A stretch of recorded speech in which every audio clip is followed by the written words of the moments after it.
We're doing a lot on the Sansom Street Studio page, so it's like, Logan and George have their hour-long podcast. Yeah, I love how you guys all work together like that. That's so cute. Yeah, it is. It's very adorable.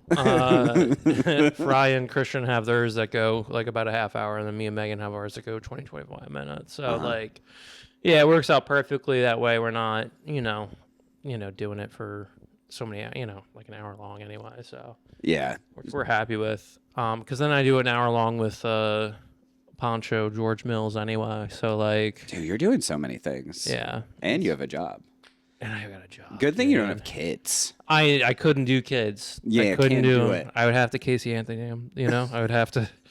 Just have to get rid of him. No, it's yeah. I can only have cats. You do seem like a cat guy. I don't mean that as a dig, but it felt like one. You know what I mean? As someone that looks like me. Yeah. Look at that cats? No, I have dogs. Oh, really? I'm a dog guy. Okay. Yeah, they're not in here right now. Okay. I put them out back, dude, just in a How shed. How many dogs do you got? I got 2. We used to have 3 though. I mean, at one point I actually had 5. Wow. Yeah, I'm crazy. Like, I feel like people don't understand that when they look at me. They don't realize that I'm actually batshit insane. No, I had 5, at one point. How many cats do you have? We got 2. Yeah, all they're great. We got our first one in Philly. We adopted her because we had a mouse when we first moved in to our apartment. Oh yeah, that's a great reason to get a cat. Actually, yeah. Top tier. Yeah, and we thought she had claws, and it turns out she didn't. What? Yeah, they told us. She's like, yeah, she's just smacking the. Yeah, she just smacks them, but she does a good job. She's caught like a couple mice. Yeah, I guess she can kill them with her mouth. Yeah, she can still. Yeah, she can still eat them. And then our second cat, our son, he's a little bit like of a devil. He kind of like. He's gone through some wires, chews through like cords. Yeah, he's a bit of a menace. He chases her around, he likes to have fun. Do you so with your dogs, like, yeah, you go to a shelter, like, how do you get your dogs? I got one. Okay, so we have 2 right now. Mm-hmm. Both of them we got off Craigslist, actually. Oh, you're like okay. Real DIY white trash style. Yeah, that is. Yeah, that is very white trash. Nice. One of them, I have a pit bull. He's a white pit bull. And I got him from a woman who was going to jail. She was like, "I'm going to jail. Can someone take my pit bull?" So yeah, I think that's actually the most white trash story you can have. Yeah. What's she going to jail for? I think she had like a ton of speeding tickets. You know what I mean? Like, you have so many that that's eventually. Crazy. I didn't know that could happen. Or it's like, or like maybe just like violations. Yeah, like so many like. Yeah, like vehicle violation. Like you're just we got that naughty. You're speed racer. And then so you're on probation, and then she got in trouble for having drugs. Oh, okay. Yeah. This is the drugs. Yeah. He's a chill dog though. No, he's crazy. I think he always will be. He was born he literally was born in the back of a gas station. That's what she told me. Wow. Yeah, he's sick. He's dumb. He likes to be like a battering ram. That's his main thing. Nice. Loves to eat children. Yeah. Yeah, he does love eating children. Top tier. That's why I don't have kids. Snacks on them. Yeah. What's your other one? Great Pyrenees. You know what those are? They're no. They're like big fluffy dogs. They're bred to like guard sheep. So not like herding dogs. They'll like sit in the middle of a pasture, and like if a coyote comes, they'll fuck them up. Oh, yeah. Okay. I know what you're talking about. They're badass. That's what's weird is they look like such soft, fluffy dogs, but like one of our friends had one, and it killed 5 coyotes. Wow. In one fight. So it took on 5 coyotes. It was like got super messed up, but then like it wandered away, and then it came back like alive a few days later after killing like 5 coyotes. Wow. Yeah, so they're badass dogs. People think she's like a soft dog, but she's always been the top bitch. Yeah, we had like someone had their dog over, and they tried to take her food. Yeah. And she bit the dog like just right here. and right here. So it was like she hit him like this. Yeah. And then the dog never was me. It was like, oh shit. Yeah, mama's cooking, you know? Yeah, that's pretty funny. So this is Maxie Baby's Big Life. This is my very special guest, Brendan Burrows. Maxie Baby. Yeah, we're talking about living and laughing and loving on here. That's my tag now. It's disgusting. Living and laughing and loving. Living and laughing and loving. Dude, that's pretty original. Thank you. Yeah. I had to dig deep for that one. Yeah, dude. We're like Eat, Pray, Love. That's not a good one. Brendan has a podcast, which I like. Yes, yeah. And you run a open mic. You run a show. Yeah. And you have another podcast with George Mills, right? Yes. Big time. Oh my God, you do a lot of stuff. How do you balance like all the different things, or do you just feel insane all the time? I feel insane all the time. That's dope. Yeah, dude. Hell yeah. No, I just go, and hopefully I don't forget anything. And then yeah, man, it's just a lot, you know. And then you got to like think about yourself too at some point, like, and I don't mean like take care of yourself. I mean like writing your own jokes. I don't do that at all. No, I don't. I'm like, did I shower today? Oh hell yeah, the stinky comic is classic. Yeah, it's awesome. Megan will be like, you kind of smell bad. I'm like, yeah, I need to shower. Yeah, no. I think like the taking care of myself is more of like just being like, I gotta write jokes. That's what I was thinking. Yeah, I gotta write some new material. I gotta try some stuff. But I try. I mean, I try. Still go out to open mics, a few times a week, and Yeah, you're out there. I see almost every time I'm at a mic. I see you. Yeah. And I hate it, to be honest. It's the worst. No, I love it. I recently I forget what was happening, but you were like bummed about something. Yeah. And you were just like, I don't give a fuck. And you kept saying that on stage. I was dying, bro. It was so funny. I love when you get in your sad boy energy. Yeah, that's a lot. It was probably a Jose Pistolas, honestly. It feels like I get like that there. Do you think it's just the shape of the room? It definitely is. Because it's like, if I'm making Ebony laugh, dude, she has the best laugh. I don't really give a fuck at that point because I'm like, whatever, fuck you guys. Like, I'm making her laugh. Tommy's, he's laughing. I'm like, whatever, fuck the rest of the room. Like, who gives a shit? The TV's on. Like people are just watching a game, like. Yeah, they're like half listening, half looking at their set, Yeah, I mean, that's like every open mic. That's like every open mic, but especially that room because it's so narrow, I think, and you're like towards the back. Yeah. It's weird because like when you're in the back of Jose Pistoles, right? This is like a weird trick. Like it feels like no one can see you. Like if I'm like all the way in the back corner, just like hanging out, and then but when you're on stage, you're like, no, I can see everyone. Yeah, I can see you back there. See you. Yeah, yeah. You're like brutal. So high up. Yeah, it is crazy. You're like on the ceiling. But yeah, so. I don't know. I think that's the right attitude, just going up, not giving a fuck. That's what you got to do, when you go in. I mean, that is probably true. Yeah, a little bit. I think, when you write jokes and they don't work, you can't get down on yourself. You got to keep going. Sure. Go to the next one. Are you good at that? No, I'm horrible at it. Yeah. I'm like the worst. I have so much anxiety and I get so... what's it called? I need so much approval, from from your peers, and just like it's crazy. Everybody. Like, I did like a guest spot on a show, and I hadn't done a guest spot for a minute. Yeah, and I was up there, and I was like, I'm less scared doing this than I am at an open mic. Do you know what I mean? Like there's something about it because it's like my peers. Like I want you guys to respect me. Yeah. And then, which I shouldn't, because fuck you guys, No, but at the same time, it's like with an audience, you're like, oh, it's different. I don't know. No, for sure. I mean, I would say like, like knowing a bunch of people, like a bunch of comics are in the back of the room watching you, and like not having that, at a show too is nice. Like.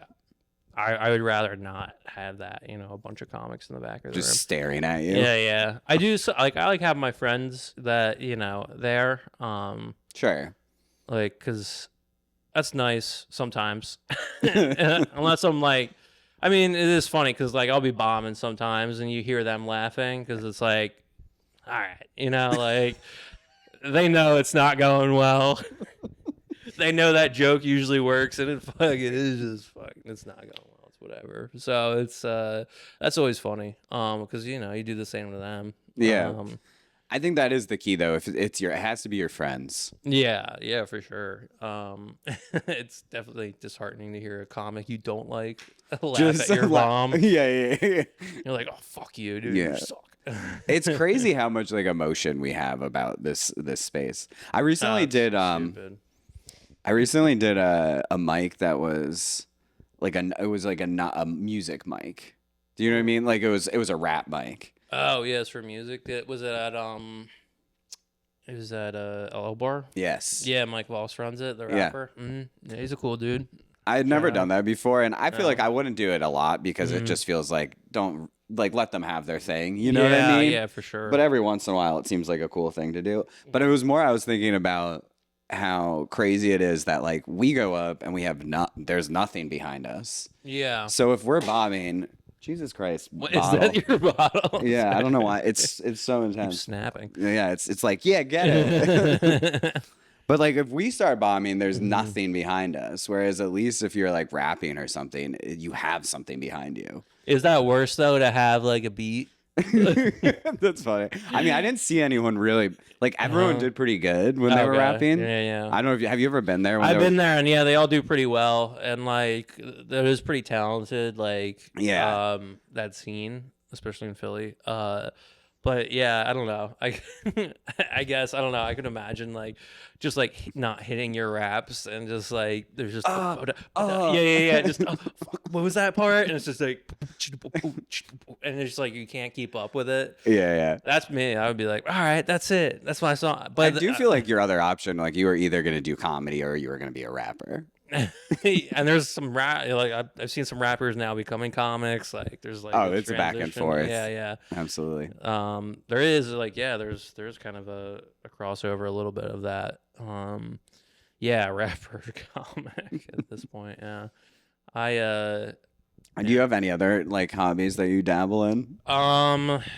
You're just, I mean, you just listed like 8,000 things you're doing. Like I put on one podcast and I'm like, this is so much. Yeah. I mean, I've been watching like a lot of, like YouTube videos. That's been my fucking hobby. Dude, that's learning a classic stuff. White man. I know. I don't know what to tell you. No, that's sick, dude. I know. It's really sad. I've been watching, I just learned why every hockey team is named like has their name, like why they're named. That's what you're looking up. You're like, I want to figure out why hockey teams. That was just suggested to me, and I was like, on the algorithm, it's like we know what you want, and I was like, you fucking nailed it, YouTube. I love the algorithm. People hate on it, but it gives you great options. No, the YouTube algorithm really it nails it for me. Honestly, it knows me. The Instagram algorithm not as good. It gives me too much AI bullshit. I hate AI bullshit, especially like for me. It's like you ever click on like you're like, oh, that girl's hot, and you click on it, and then you're like, no, that's AI. It's AI, dude. I'm so AI crap. Yeah, as soon as you click on one. No, so I tend to I don't know. I've been going down YouTube rabbit holes and like learning about stuff. But yeah, it's tough to have like.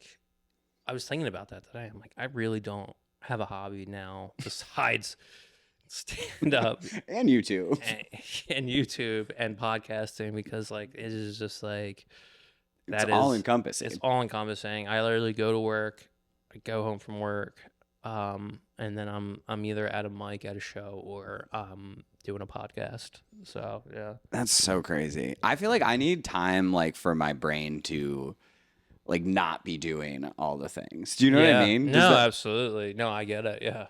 I mean, it's why like I just like this is like a weird fact, but it's like sometimes like for me, I notice it most with like I love to skateboard, and I'll be like I'll take like time off from it, and I'll come back and I'll be better. And I'm like, what the fuck? Like, why does that? Like, it's like almost like my brain gets too full. Yeah. And I'm not like learning anymore. I've heard that like stand-ups do that and like it helps. And maybe interesting. Yeah, like they'll take a couple weeks off and then they'll come back and it's like, I kind of agree. I mean, you do have to live life a little bit, right? Yeah, because otherwise we're just doing jokes about our jokes. Yeah, you're just doing like, oh, this like this person heckled me the other day, and then you're just doing material about a show. You get stuck doing that, or like you see stand-ups just talking about traveling. I feel like but yeah, it is kind of a trap. I got to spend a lot of time with Megan this weekend, which was nice. Okay. Because it was just like we've been so busy. Like her job too has been a lot, but I've just been busy with shows and stuff and like podcasting. But like I feel like that's one of the most challenging things as an adult, like especially with like a serious relationship. Yeah. Is like how do you balance all of the things and still like each other? Yeah, for real. Yeah. So like, what did you guys do? Like, what's a perfect you guys go hang out? You go to the Italian Market Fest? No, we did that a couple years ago, and it was fine. It was cool. Like we got like Italian sausages from a cart. Yeah. Sandwiches. That was nice. They were good. Saw that, but no, we didn't do that this year. Because we live in West Philly now. So you're out there. How far out? Not that far. I mean, we're on 42nd Street, so like right near Penn. Do you have a car? No. So you're taking public transit. Mm-hmm. Yeah. Well, you're taking like the trolley into Ortelieb's. Yeah, I take the trolley and the L, and then I rely on my friends to be to drive you. Nice guys, Yeah. They hate it, they're good guys, so they, they're not. Do you ever give them gas money? Once in a while. Occasionally. You're like, I'll put you on a show. yeah. I'll put you on a show that we all produce. Together. That was funny. Yeah. So we're doing that, but it was nice. Yeah. We usually what we'll do is we just end up like hanging out. We'll go to like a dive bar that we like. Oh, I love a dive bar. Yeah. What's your favorite? Or do you not want to say because you don't want it to blow up? No, we talk about it on our pod. We go to Cherry Street Tavern, which is not too close away from here. I love Cherry Street Tavern. Yeah. Do you get this little, what is it, like a roast beef sandwich? Yeah, the roast beef sandwich there. Yeah. Yeah, that place rips. I heard it's selling though. Yeah. Apparently the two brothers that own it, they're getting ready to retire. So that's the kind of bar I love going to because you can sit in there like quietly even and just watch people, and it's so interesting. Yeah, it is, and it's just regulars, and it's like it's just nice, and it's just dark. You know what I mean? It's got like that nice dark feeling, and it's got like a lot of history too to it, which is pretty cool. Like there's like I don't know if you've ever seen the bar, but there's like a trench. Like dug in trench. They've tiled it up now, but like you can kind of still see it out on the end of the bar. But apparently like back in the day, you could like dudes would just like piss there, so they didn't have to leave their seats. Yeah, so you could just get like drunk and just like, sit there. And just like whip it out and just piss, and then the trough was right there, and it would just like go down the drain. Back when men were men, you know what I mean? Yeah, you can smoke and fucking piss in the bar. Yeah. Dude, that's crazy. Yeah. Oh man, really nasty. Can you imagine that now? I would love to see a bar try and bring that back. Oh, dude, it's just guys pissing all over themselves. That's what it had to be. It just had to be really drunk dudes. Yeah. Like pissing all over themselves, all over bar seats, all over the bar, like it just had to smell like urine too. Just like Cherry Street Piss Tavern. It had to be like called the Piss Tavern. What a great fact. Yeah, it's pretty cool. You seem like a guy who does have like a lot of facts. I do, yeah. Yeah. I do like facts. That's what I mean, dude. YouTube, fucking I get stuck on something and I'm like, I gotta learn more about that, Yeah. What was the last like thing that you got? Well, obviously the hockey thing. The hockey thing was the last thing, yeah. But was that like you were in your head and you're like, oh my God, I need to learn about hockey? Or that's just a suggestion? Well, what happened was like I was watching like NHL playoffs. Oh, sure. Okay. And then the Flyers. And then I was like debating on whether to get like a YouTube TV subscription. YouTube Premium, yeah, think about that too. Thing or whatever, like YouTube TV, because then you could watch the Flyers at home. I wouldn't have to go to the bar and drink like 6 Miller Lights. And it's like because then you end up spending just as much as you would on the YouTube Live every month. so I was debating on that, but then, I started getting like more and more hockey content, and then I was like watching hockey videos, and then I just ended up on like getting a bunch of facts and stuff, watching like all these like little mini documentaries, like watched one about Patrick Waugh, which is like they were like one of the best goalies ever, which is like super interesting. I could get into that. I feel like goalies are fascinating. Mm-hmm. Like, how do you get like at what age do you decide that? You got to be young, and then you're like, nah, I'm goalie for life. I think there's got to be like in your mind, you're just like, I just want to be the one, That's so great. Did you ever play sports? Yeah. I was a goalie in soccer. So Oh, okay. Fascinating. Yeah. That's interesting. I played what position? I played center D always. So I like and, I mean only till 8th grade, but like it was sick. I loved playing center D. Mm-hmm. And obviously then you work a lot with the goalie, and I always thought I always got along with the goalie. That's an interesting position though. Yeah. Did you choose it, or were you kind of sent into it? I was sent into it. Yeah. Because it was like middle school, and we didn't have a goalie. Yeah. And then I was like, all right, I'll do it. And I was horrible. I was so bad. My freshman year, I punted because I so bad. I punted the ball, and I somehow punted it back into my own goal. Like, I knew that was what you were gonna say, but it was still crazy. Funny. Like, my team was like, what the fuck? And then like they didn't have anybody else, and they just had to let me keep being the goalie. They're like, put him back. I don't know. They're like, should we just get like a cardboard cutout? Yeah, kind of. And then my junior year, I was on JV, and I got called up, and I played really well. And I was able to like be on varsity for the playoffs, and the starter, he ended up playing the rest of the playoffs.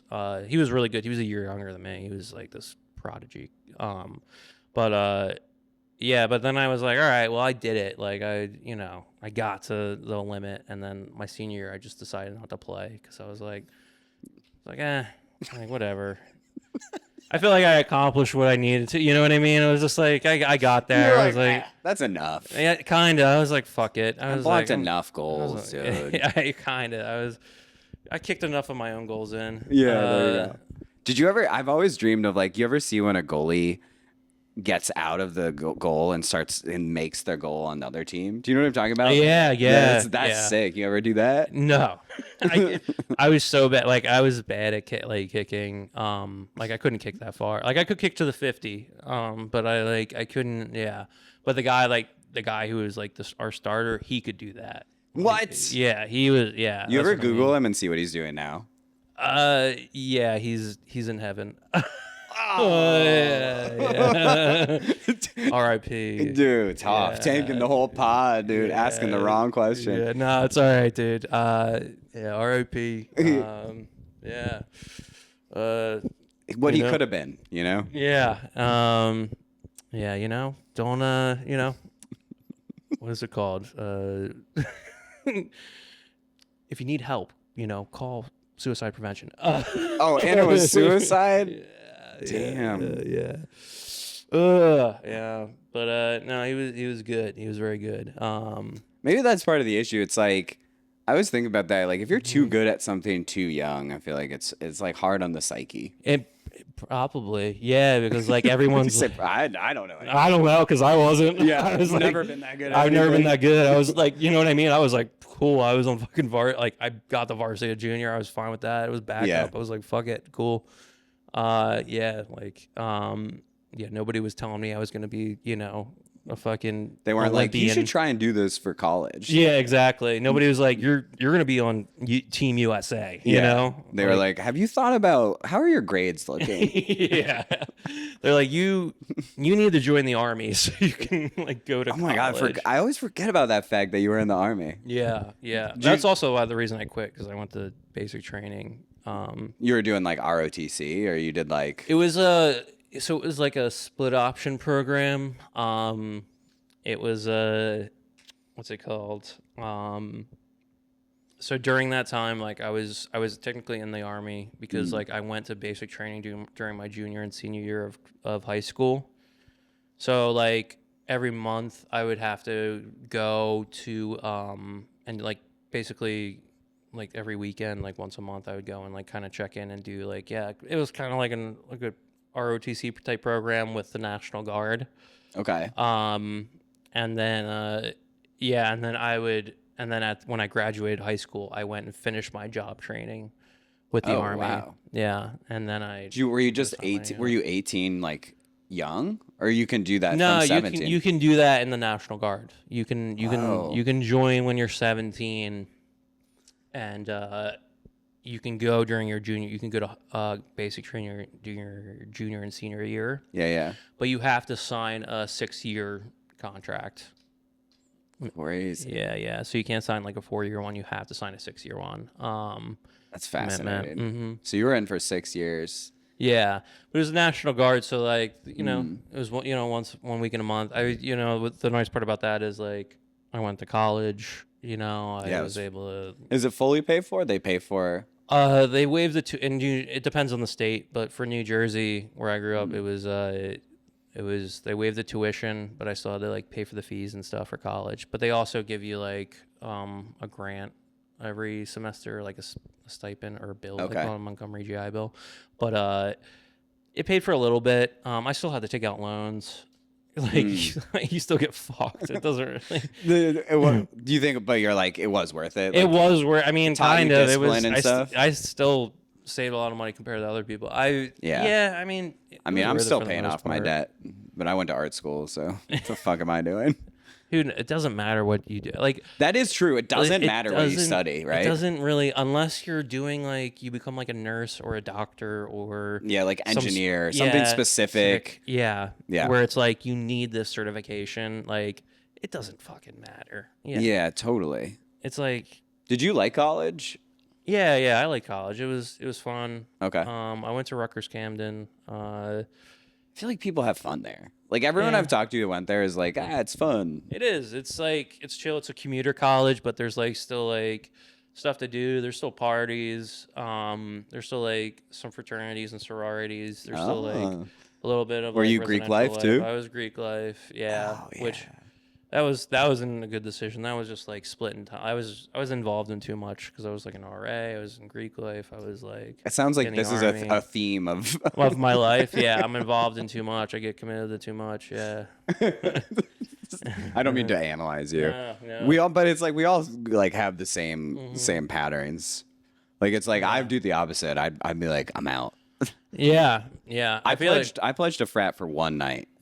I went to like initiation and then I was like, nah, this ain't for me. No, I don't blame you. It's like it is kind of like a lame. It's like like I liked it. Like I like being in it, Like sure. I like well, it's so fun. It is fun to be a part of. It's just absolutely. But yeah, like doing the process is like it's so stupid. It's like fuck this. Did you get hazed like seriously? It wasn't serious. No, it was like whatever. I feel like it varies on the place. Yeah, it was like it was mostly memorization. Like we couldn't drink and stuff, but like which is good. I think that's if you're gonna couldn't haze, drink.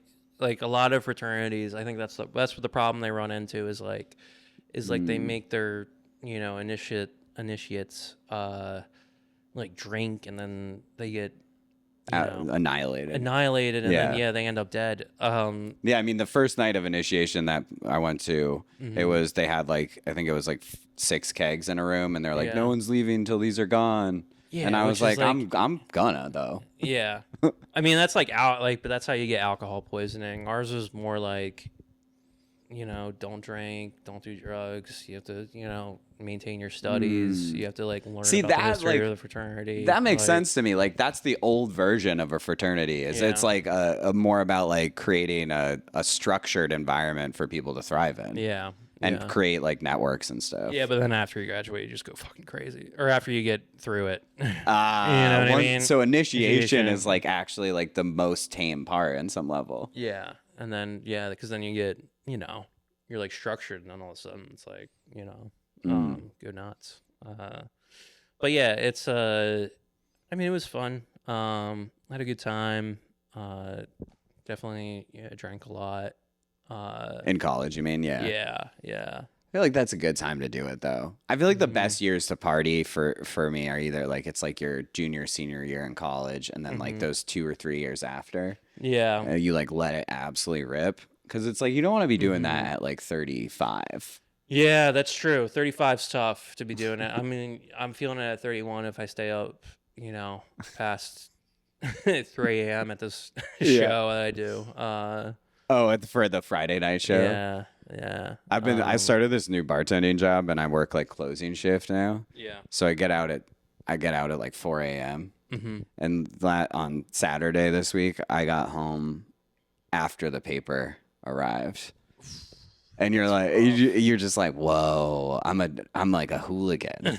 I kind of like it feels nice, but it does affect you more and more as you age. Yeah, for sure. I think it kind of takes your Saturday, like. Oh, it takes your whole day. Yeah. Like when I get home that late, I sleep until like 2 p.m. Right. And then I go back to work in a few hours. Right. You're just, yeah. That's like that's it. Is that so? You're just bartending? Yeah. That's I feel like that's basically my career at this point. Okay, have you only bartended? I've worked in every job in a restaurant. So like I did back of house seriously for probably 5 years. Yeah. Like I worked my way up from like a dishwasher and then I left when I was a sous chef. Right. And then art school degree helped with that. Yeah, exactly. Perfect. Yeah. Absolutely. Like most of my coworkers went to art school. Yeah. Yeah. They're like, I can draw. You're like, you can draw a fucking dish. Yeah. I love that kind of work though. Yeah. If I'm honest, it's like so direct. Yeah. Like, what do you work in an office, right? Yeah. I worked at I did bartending for like 2.5 years. Oh, okay. Yeah, I worked in like at a brewery. That's good bartending. It's like straightforward. It's probably like one of the easiest, I would say, besides maybe like a super dive bar where they don't even pour drinks. So like I work in kind of a dive. The challenge of a dive isn't the drinks, it's the personalities you manage. True. Yeah. Because like in a brewery, like I'm sure sometimes people get rowdy, but like they have like an accidental 8% IPA and they don't understand it. Yeah, and it's just like a group of friends, and you're like, okay, it's time to leave. Yeah. But it's like, it never gets like, it doesn't get like too bad. Yeah. It's more of it's a lot of like tourists, honestly, or like you get people that they're like, I wanted to try this brewery, To me, that almost is the worst. Is like when they're like, "What's your favorite beer?" and you're like, "I'm gonna fucking kill myself." That's a huge question. That was always a question. I'm like, whatever, My line is I always will just, if they go, "What's your favorite drink?" I always go, whatever you're drinking. Yeah. Yeah. I would say any lager. That was always my answer. And yeah, you don't seem like an IPA guy. I would say when I graduated college, just because like higher alcohol percentage, but then you fucking grow out of that shit, and you're like, I don't need it to be stronger. It's like overproof alcohol. I don't need like my vodka to be 50%. Right. And then like you get fucking headaches and it's like fucking awful. No, like and working at a brewery, like that's the other thing is like it is super easy. You get paid like your hourly is usually like a little bit better than like bartending at like a restaurant or a bar. Yeah, I make $2 an hour. Yeah, mine was like 12, and then but tips are way worse. Right, because you're just pouring beer, so people don't. Yeah. I mean, my coworker the other night got 100. It was 100% tip. Like it was like. The bill was $100, and the woman gave him $100, and she put her number on there. Oh damn, dude! See, and it also helps to be fucking hot. Yeah, it does. I mean, I'm not that sexy, I'm not. I got like. I feel like don't you think your wife would disagree though? Or you're not married, right? I mean, basically. Nice. But she would say, no, we're technically not married. But she. I think she would say I'm attractive enough, but I would say I'm not attracted of enough to get like 100% tip on $100 bill, you know? I mean, you just gotta aim for a different demographic. Do you know what I mean? Like if you were bartending at Provincetown during Bears Week, you'd be making crazy tips. Yeah. I need to get some big girls. There you go. Yeah. There you go. Yeah, it is funny when I was bartending. Yeah, there was I think like happened twice, and again, it was two bigger ladies. They gave me their number, and I'm like, thank you. Isn't it crazy how like people think bartenders are so hot? Like you don't have to do anything, and people, because you have alcohol. Yeah, that's what they're seeing. Is they're like, that person gave me alcohol. Yeah. And it was funny because the girls were like, our friend thinks you're hot, and then you see the friend, you're like, thanks. Tell your friend I think she's very nice too. Yeah. It's like Tinder. Cool. Do you know what I mean? How you like go on Tinder and people always say like you see your number. Like I've honestly never been on Tinder. So yeah. How long have you guys been together? 14 years. That's crazy. Yeah. Your relationship is I've never done the online dating. That's what it was crazy to me when people started doing it, because like I grew up before that, and like I grew up in the period where it was like kind of lame. To online date. The online date. Yeah. What was it then? Like it was just Craigslist misconnections. Yeah, basically. Yeah. Okay, Cupid. Maybe. Okay, Cupid. Yeah. It wasn't the app. I mean, now it's like whatever. It's like, of course, like if me and Megan stopped I would definitely get on Tinder. Oh, you'd be on there so fast. Yeah. You'd be paying for gold. Yeah, but give me gold. It's just AI girls. Yeah. I think that is mostly what's crazy about online dating now is that people, it's social media. Yeah. And that's like part of the thing. So some people are literally just trying to get as many matches as possible, just like in the way that people like use Instagram to try and grow a following. Yeah. I've heard about that. You guys, they just swipe right for everybody. I don't know. It's creepy to me. I don't know how I feel about that stuff. Like I prefer to meet someone in person. I mean, I'm don't have to deal with that. Yeah. I mean, but I think that's probably the best way, but I don't know. How did you and your wifey's name's Megan, right? Mm-hmm. How did you guys meet? We met through mutual friends that were dating. Okay. In high school. So you got like set up. Yeah. In high school. Yeah, in high school. That's so bananas. Yeah. They were dating, and we went to do 2 different high schools in South Jersey. That's how we met. Wow. Yeah, I thought she was going to be ugly. Yeah, and she wasn't. She wasn't, to my surprise. Huge bonus. I know. And I've been with her ever since, 14 years. So why aren't you married? Or is that like a touchy subject? No, it's not a touchy subject. It's like we've like talked about it because like we've almost gotten married a couple times. Like we went to Ireland a couple years ago and almost eloped. Like we thought about it, but then like apparently you have to like apply for it like 3 months ahead of time. We didn't realize. And then when I was in the military, like we thought about it, but we were also really young. We're still in like our early 20s, and like we were in college. But like it's really come down to like it came down to time, and it was never a priority, Yeah. Because it ended up being like college, and then we graduated college, and then we're figuring out our jobs, and then we're on to our lives, and then now we're moving to the city, and then like we're figuring out what we want to do in the city, and then like and then it becomes just like you don't even think about it. And then we're talking, and we're like, how big a deal is this, and then where her thing was like, she's like, it's not that big a deal to me, and I was like, well, if it's not that big a deal to you, like it's not that big a deal to me. And I'm like, it kind of like leaves us both open to the possibility of like not being like bound by a contract. That's always how I've felt. Like, why do I need the government involved? That was the other point. It was like, like you don't need like, and hey, and that's just our thing, and like Yeah, anybody that gets married, I think it's a beautiful thing. I love going to weddings. Really? They're fun. Yeah. I mean, it's just a party. It's a party. I love parties. So like we have a great time. You know, our families want us, you know, but like your family is like there's pressure from that side. A little bit. I think they've eased off now. I feel like so you've been together 14 years. Yeah. At a certain point, they got to be like they're just together. Yeah. They just go okay. Like they just like kind of accepted it. And they're just like yeah. Like if they do it, they do it. At this point, I think also like we're not gonna have kids. Yeah. We've kind of made that pretty clear. So like our families are just kind of like all right, like whatever, you know.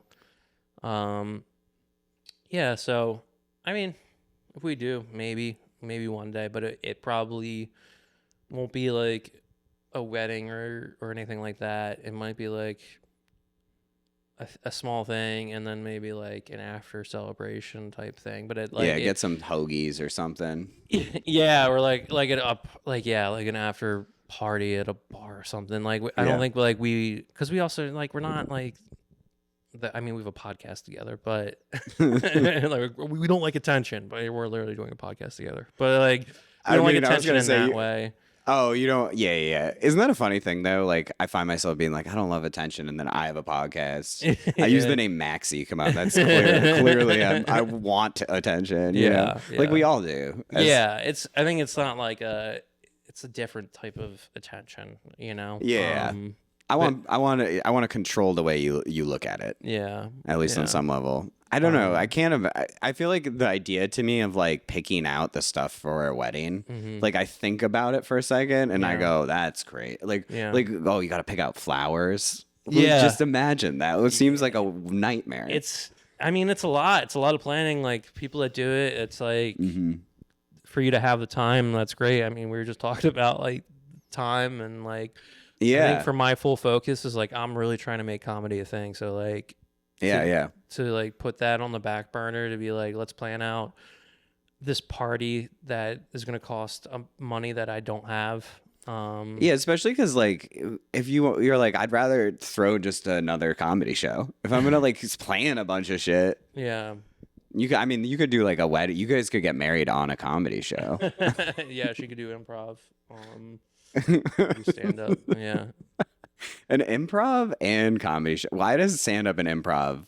It is interesting that they don't often go together. You know what I mean? I used to throw variety shows because I used to do improv too, and like it was good. Those shows were good because I used to be like, I do like you'd host with a stand up.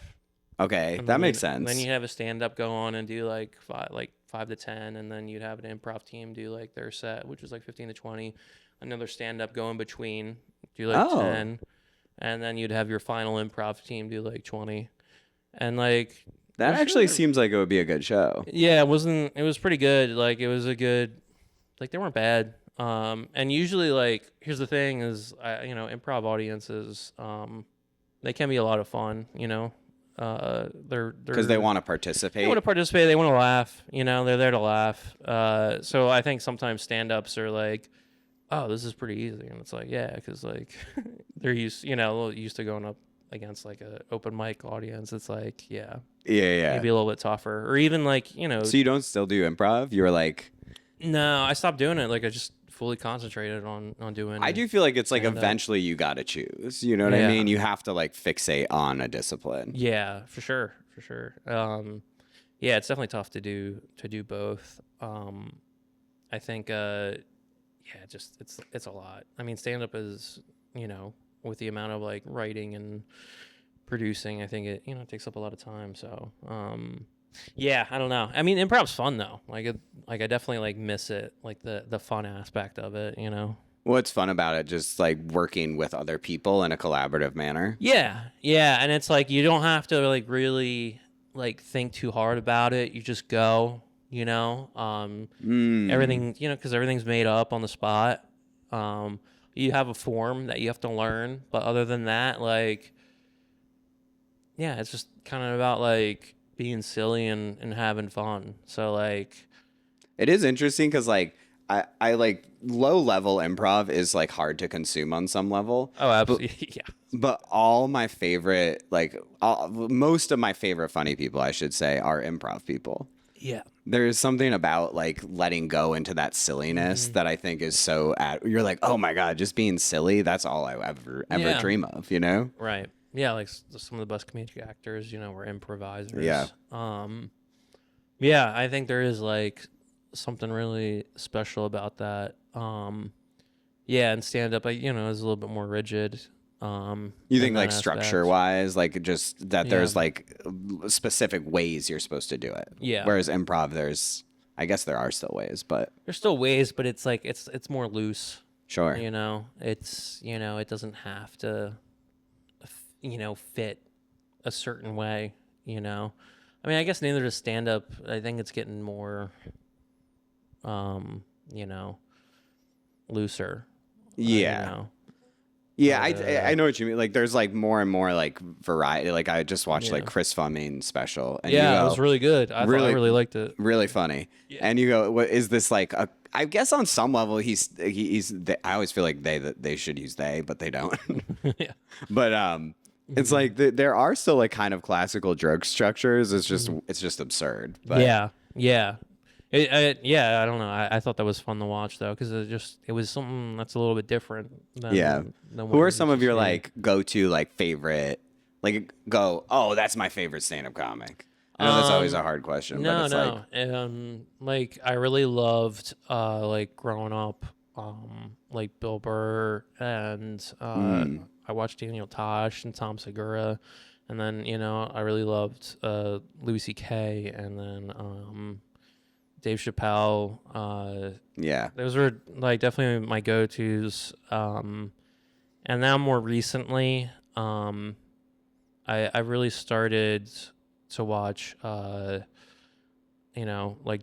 joke structure wise, like definitely like Mark Normand, Shane Gillis, and then Mark Normand is like I just watched his new special. It's crazy how many jokes he'll put into. Yeah, he has like an hour and there's like probably 100 jokes. Yeah, it's crazy. And then also like Dave Attell, like more recently too. I think like probably one of the most underrated stand-up comics of all time.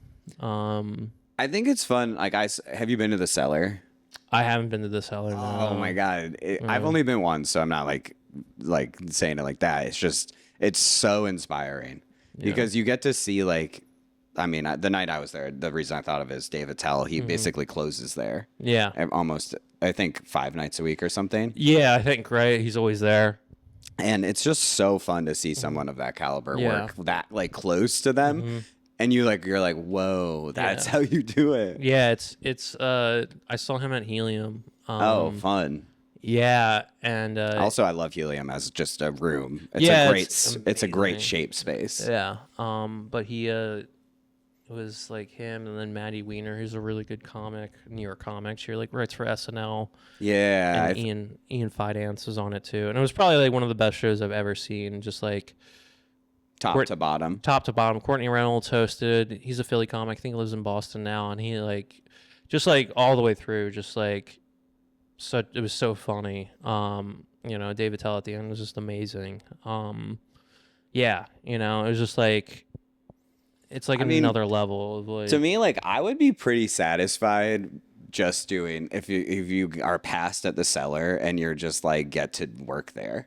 Like, I don't know. Yeah. I haven't seen, like, you know how, like, some people are like, I see myself in a stadium. Like, I know I should be like that, like, level of trajectory. But, like, I'm just like, if I could ever do a set at the Cellar, I'd probably be like, I think that's it. I think for me, I would love the feature for somebody and be paid the feature. That's a smart idea.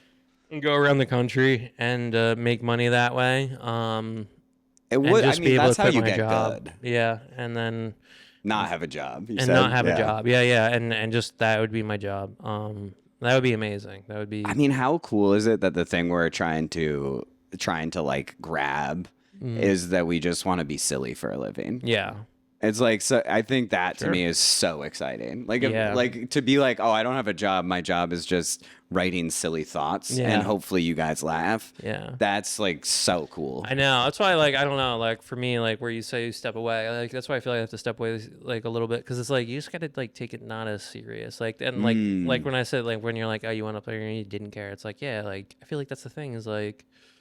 Can't go up and care all that like so seriously, because it is like you're just being silly. It's like so stupid to be like like I mean I forget it all the time, don't get me wrong, you know, and I think we all do, but I mean we are just trying to be silly little gooses. You're just making jokes, you're making fart jokes, you know, you're talking about stupid shit. I mean, but it is crazy how to like when you are having a good set, like the way that people connect with you is it feels like something special. Like you know, if like there's something where you can watch someone's brain turn off and they're just like in it with you, and I'm like, wow, what a gift. That I mean, like it happens to me. Like I saw Dion Cole and I was just like, you're not thinking about anything, and that's a beautiful thing. So it's like there's this duality of it where we're just saying silly little thoughts, but when we do it right, we can like give someone a gift, and I think that's beautiful too. Yeah, that's for sure. That's true. That's true. I think it's interesting that you chose specifically stand up though. Is it like, do you like just being like having your own time? I've always liked playing by myself. That's what I was wondering. I like the improv part of like, it was fun. It was nice to be silly in that aspect and like not, but during the pandemic, like especially like after, you know, and after, you know, the vaccines are coming out, and like I was like ready to get back on stage. I was ready to like do this, but like it was tough to get people to come out. It was tough to get like my team members to rehearse. It was tough to like trying to build that community again. Yeah, and I was just ready to be on stage, and I tried stand up before, a bunch of times before, and I would try it for like a month, and I would bomb super hard, and then I would just quit. I mean, that is a wild thing to watch when you see someone new come in and they just are like, they go so hard, and then they're like, I do it like for like a month and go out to like once or twice a week to an open mic and just quit. So I was just like, you know what, fuck it, I'm really gonna do it. I'm gonna go out, and you know, if I know bombing is a part of the process, I have to accept that, you know, I'm gonna go on stage some nights and I'm not gonna do well, and people are not gonna laugh, and it's okay, you know? Isn't it so hard though? It always feels like you're like, they hate me. Everyone hates me. Yeah, that's my thing. It's like, I was like, I'm so embarrassed. Everyone's gonna talk like about like how embarrassing this is, and they're gonna, you know, make fun of me. And it's just like, whatever, like that's the thing, is like everybody fucking bombs. Everybody doesn't do well. Also, the thing that I think about all the time is like, if you bomb, no one talks about you. Yeah. And that's what I'm mad about. Yeah. Talk about me. I want you to talk about me. Yeah. Yeah. I think no one talks about you unless you're an asshole.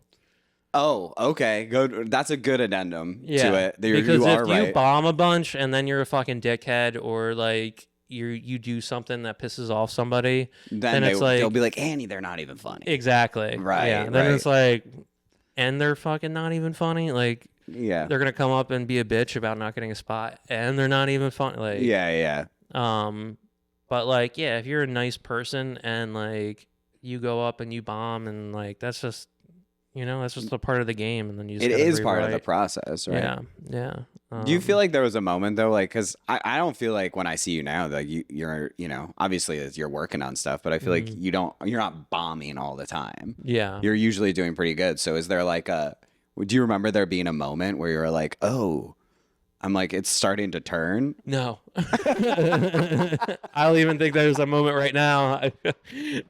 That's so funny. I feel like I go on stage and I'm like, I'm gonna eat shit tonight. I think that's like is kind of a funny attitude to have though. Yeah. Like it works for you, but I'm sure it's not pleasant inside. No.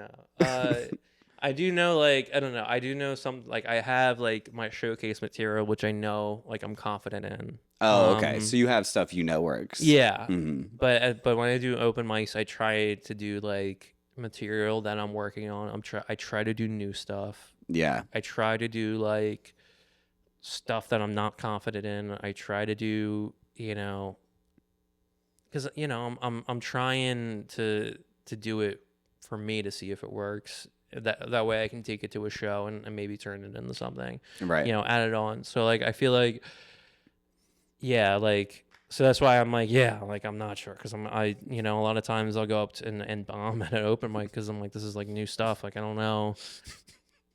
Like this is, you know, this is shit. Yeah. Because like it is like a lot of the stuff you're gonna fucking say is shit. It's garbage. Oh yeah, and like a lot of times too, like you're so convinced it's like I'll be like, this is gonna be so great. Yeah.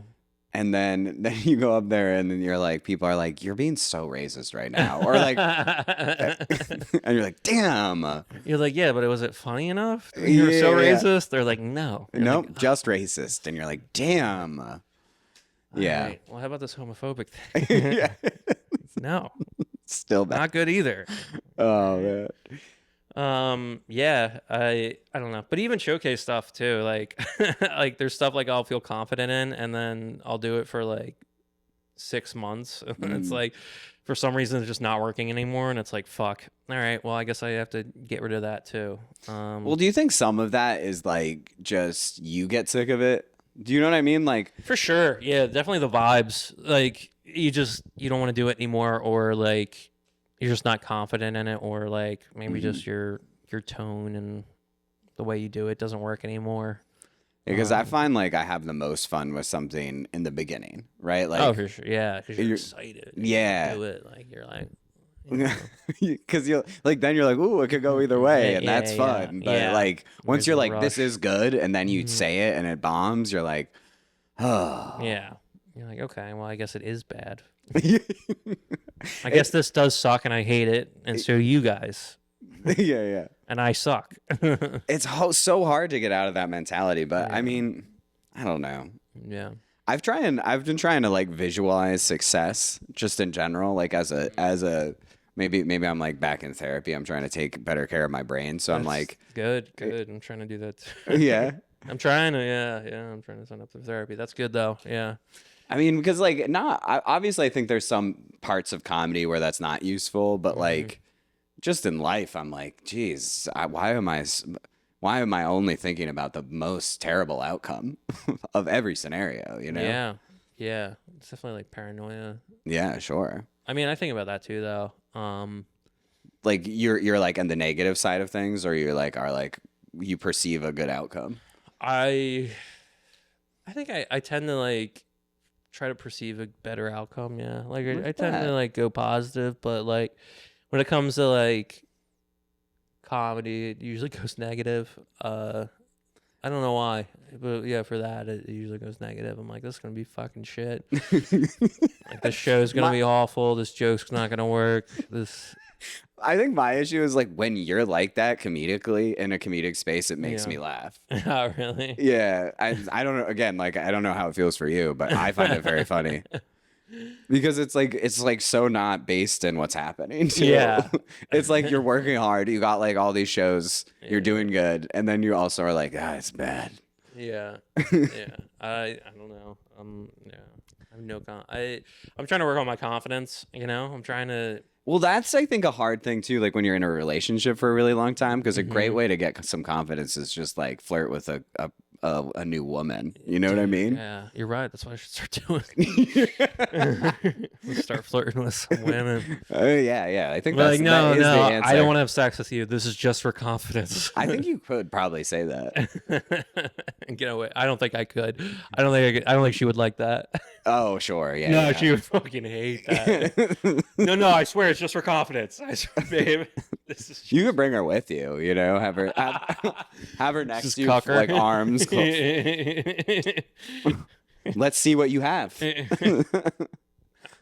I do think it's a funny thing, like when people have been in a relationship for a long time, like that they have no game anymore. Like I'm not to assume, but I feel like you would have a hard time like having game. Oh, definitely. I would. Oh, it would be so bad. You'd be like, have you been watching any YouTube videos?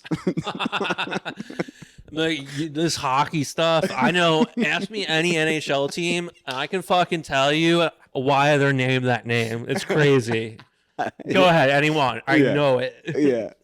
Yeah. I mean, yeah, it would probably be pretty rough, for sure. I definitely think she would have an easier time. I don't know if that's just women though, in general, but you know, that's an interesting postulation theory. I don't know. I think it's like I wonder though. I think that's a changing climate. I do believe this. I think that it's like we're kind of switching. Obviously, we still have traditional gender roles, but I feel like you might be like, if you get out in the world, you might find yourself pursued.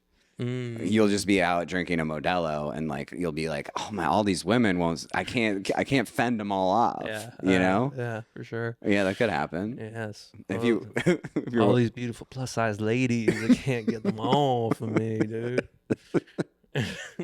Numbers. I love I am all for a plus size lady. Yes, and yeah. I want to go out. Sure. I want to have fun. I want to drink. There's some beauts. There's some beautiful women.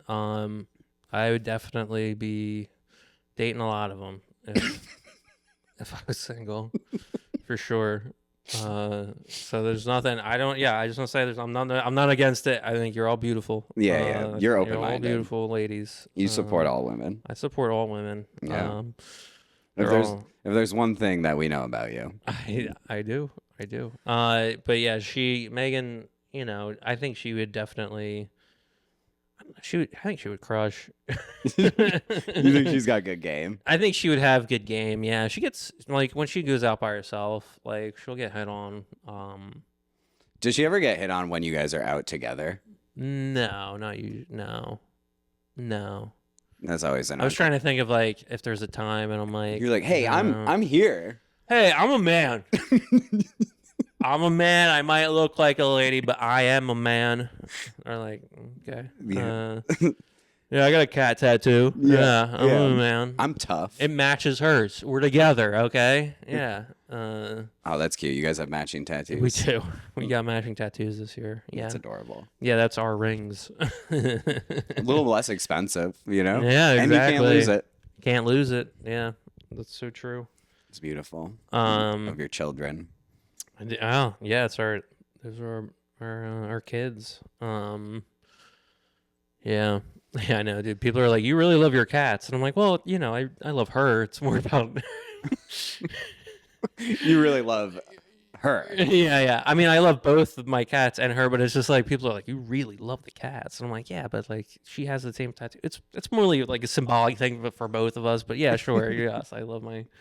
You're not like in a bar, like sitting next to someone, hanging out, and you start talking, and one of the first things you do is show them a photo of your cat. No, definitely not. Yeah. No. You're not on like Reddit cat posts. Don't talk to anybody at a bar, actually. That's crazy. One of the first things I do is I don't talk to people. When you go out, you're just like sitting quietly. Yeah, and I'm watching hockey videos. Don't interrupt me. I'm watching hockey. Dude, I'm watching documentaries. Yeah, you got one earphone in. Drinking, something Modelo or a High Life. Sure. If I'm by myself, that's my thing, man. I'm not good at initiating a conversation or like starting a conversation or continuing a conversation. What if we're got doing pretty like good now? But what if you got like a little shirt or like a pin that said like "open to dialogue" or something? You know? I should do that. Yeah. Yeah, and you can turn a light on for it. And people really wouldn't want to talk to me. It's perfect. Open to conversations. Honestly, about that would trains. that would bring the worst person. Oh yeah, you don't want that person talking to you. They're like, finally, someone I can just talk at. Yeah, exactly. Someone that like I can talk to because nobody else wants to talk to me. Wow, that's interesting. It's like fascinating to me because you are make conversation well when I see you out doing comedy. Really? I don't think I do.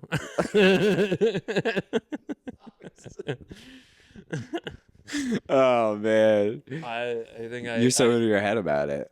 Dude, I am so in my head about everything.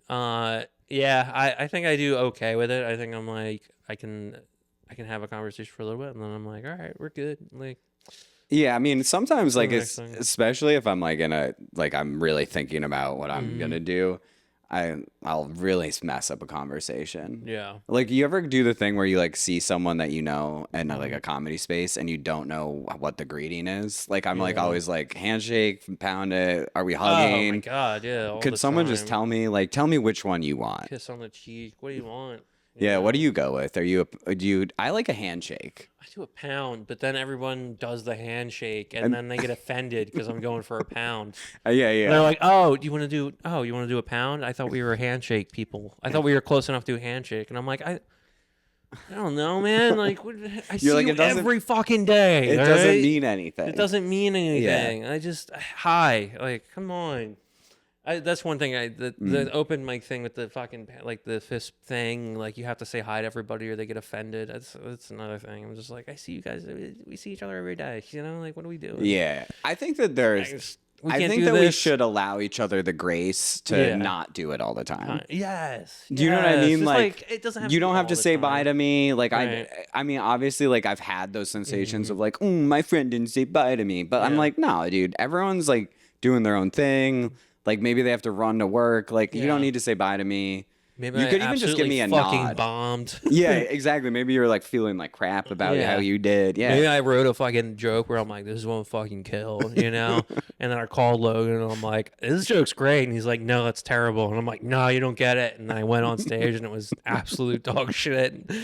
And then I got off stage. It's the worst because you like tried to sell it to someone and they already were like, literally, no. Yeah. That's half my week is selling my jokes to friends. No, this one's good. What do you guys think about this one? No, I don't. I really don't workshop my jokes with anyone, which I probably should. Dude, workshop, and it's half of my life is workshopping jokes. Because they'll call me. You know, I have friends that'll call like George or Logan or Like, what do you think about this? Yeah. Or Christian. Yeah. They'll be like, yeah, what do you think about this joke?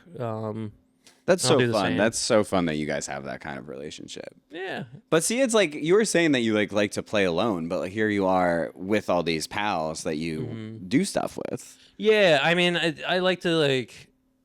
I don't want to rely on anybody else to do it. I would say that's my thing. Once you're on stage, you're alone. Yeah. Yes. I don't want to be. I don't want to feel like I have to like go up. Like I have to go to I have to rely on somebody else to go to a show or to do an open mic. You know what I mean? Like I would have to like get everybody together in order to go to. Right. You can just go. I can just go. You know. Yeah. I mean, that is the best part of stand-up. That is the absolute best fucking part. It literally is. I can do it when I want to. Yeah. It is also nice to have friends in stand-up, though, because they can keep you accountable to be like, hey, I'm going out. You want to come out? You know? Yeah. Oh, you weren't going to go? Nah, maybe I will now, you know? Yeah. Which is cool, too, because your friends can do that for you. But, like, you know, and again, that's the tough part about improv is like you in order to like do a show or to do any type of rehearsal or like to do it, like you need depending on what type of form you're doing or team, like you need at least 3 to 4 other people. So many. So that's a lot of people, and it's all funny people, so they're bad at scheduling. Exactly. Yeah. And they and usually the stand-ups, there's at least a little, I would say there's some ambition, like I feel like stand-ups have like oh, that's an interesting different like distinction. Yeah, like stand-ups are like I want to make this into my career. Like I want to be a stand-up comic. Like I want to do something in comedy. Whereas improvisers are like, this is just a fun hobby. Oh, that would drive me nuts. Yeah. I'm certainly like we were talking about earlier, it's nice to have it be like, oh, we're just being silly, but at the same time I'm driven. Like I'm trying to do something with this. Yeah. I wouldn't be like, if people are like, oh, I'm just having fun. You're like, like just a hobby. Nah. Yeah. That's the other thing. It was like, so it's not as important, which is fair. That's fair. They're like, I got a live. I got a lot. I got a job. I got a kids or whatever. I mean, stand-ups too, but like, it's just like it kind of like gets away. Quickly, and then when you're not able to do it, it stinks. So, I don't know. That is. I like having drive. I like having drive. It keeps me going. Yeah. It really does. I don't really know what it like when people are like, I just am existing. Like, you know what I mean? Like, if I didn't have something I was working towards, like what am I doing? How boring. I know. I did crowd work at a show, at Fry's show on Friday, and I was like, oh, like I have this joke about a dream, or like dreams or whatever, like having a dream, and I was like, oh, like does anyone have a dream in here? And this one like younger guy was like, all my dreams are dead, and I'm like, Jesus Christ, like, come on. Like, that's so sad. You know? I know. And, like, I think, too, sometimes people get... Like, I'm sure he was just saying it for shock value on some level, which is... I'm sure it was a funny moment. But it's like, you can be pursuing anything at any age. Do you know what I mean? Like, you don't have to be, like... To me, it's not about the result. It's about the pursuit. Right. Yeah, for sure. Like, there's a little bit of, like, it's about the journey, you know? Yeah, very artistic of us. Yeah, it's about the journey, you know. You go to art school, you part, and then hopefully you do something in art eventually, you know. Eventually, hopefully. You know. Same, you know, you work a 9 to 5, you do stand up, and hopefully. Well, I think it'll happen for you, Brendan. I've been having a blast talking to you. Yeah, me too. Is there anything... You too, Maxie. Hey, thanks for using it. Someone recently was like, do I have to say Maxie? And I was like, you will eventually, you know? This, like, old, like, foreign guy at my job, right? He barely speaks English. Sure. I assume he doesn't follow me on Instagram. Okay. Just started calling me Maxie out of, like, randomly. So I'm like, I think it's out there. I think people know. Maxie. Yeah. I mean, most like a lot of women call me that. All right. Is there anything you want to promote before you head out? Yeah, absolutely. So this will come out in like probably about a month. A month. All right. 2 weeks, actually. 2 weeks. So yeah, every Friday or at Lieb's, we have a late night show, 11:30 to close. So we do that. I got a podcast with my basically wife, Megan. Comes out every Monday, and then I do another podcast called George and Brendan's Real Big Time Podcast. That comes out usually every Thursday, so that's super fun. So please check those out, and my Instagram, Brendan Burrough. Please check out my stand-up comedy. Yeah, anyway, give him a follow. Yeah, I try to put out content. I try to entertain, you know. I think I'm... Yeah, you're an entertainer. I'm an entertainer. I'm a funny guy. Well, I think you got it, dude. We'll be seeing you on bigger and bigger stages. Oh, yeah. We got to say it to make it happen. Yeah, you got to put it out, right? You got to put it out there. That's right. We got to manifest. Yeah, over like the right crystal, I think. I don't know. Well, thanks for coming in. Got a Maxie Fest. How about that? Ooh, Maxie what? Maxie Fest. Oh, I don't even know what that is. Because your name's...